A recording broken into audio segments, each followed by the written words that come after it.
I tried to compare the performance of VU3ZNG Open WebRX and my CP22E VHF antenna in a pass of International Space Station in my region with about 77 degrees maximum elevation. Initially, I added the URL of VU3ZNG Open WebRX in OBS, Open Broadcaster Software, which is a free and open source software for video recording and live streaming.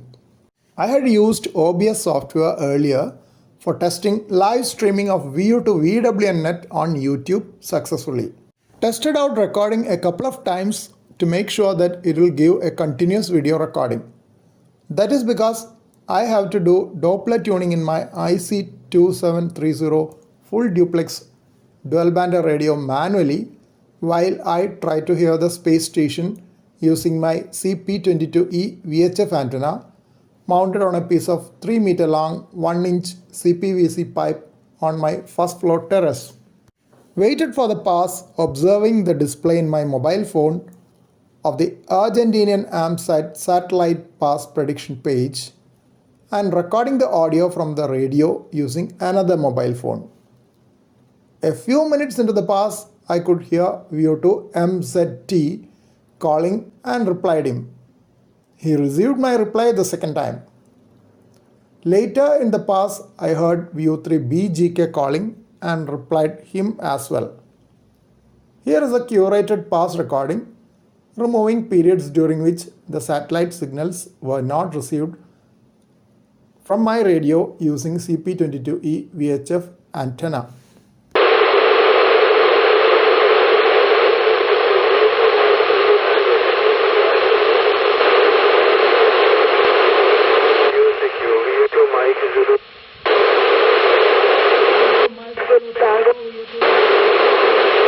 Oscar Mike Zulu Tango 59.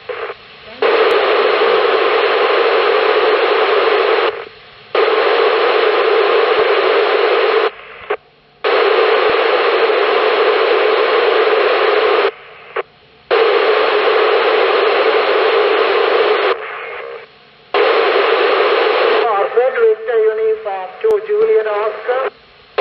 Juliet Oscar Mike Zulu Tango 59.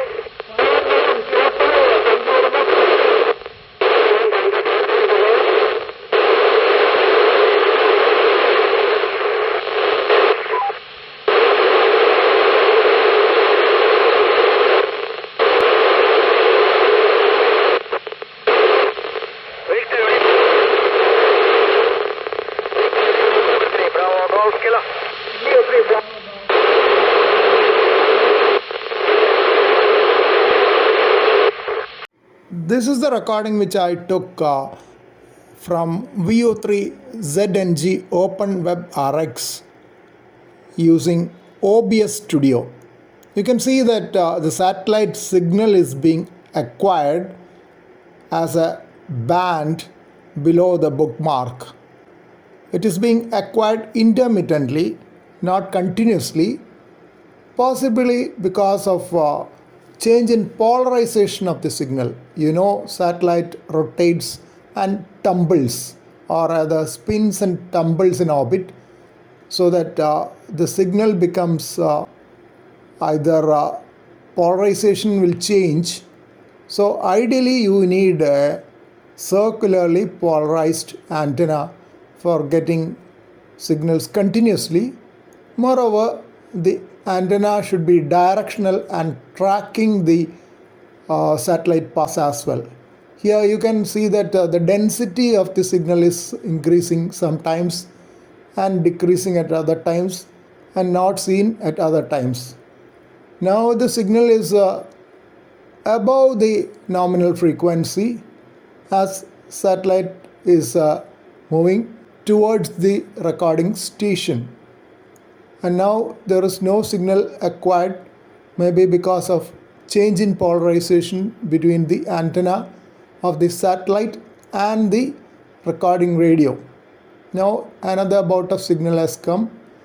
This is how we usually get when we are using omnidirectional antennas and without Doppler tracking and azimuth elevation tracking of a directional antenna.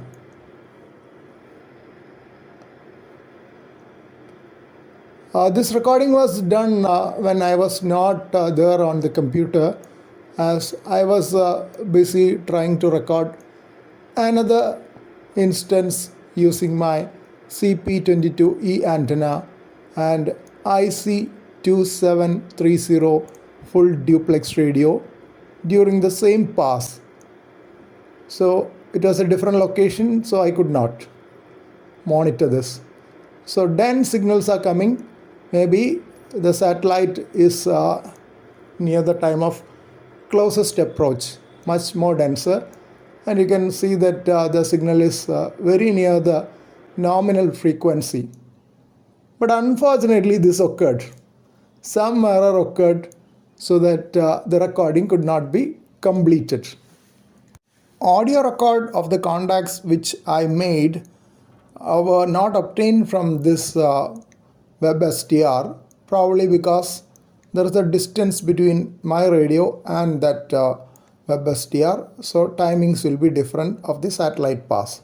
Secondly, almost at the time when I would have had the contact, an error occurred and the recording stopped. A short demo of how to set up browser recording in OBS software is shown in this video clip. This recording was taken soon after the pass, and you can see the error message due to WebSocket closing unexpectedly.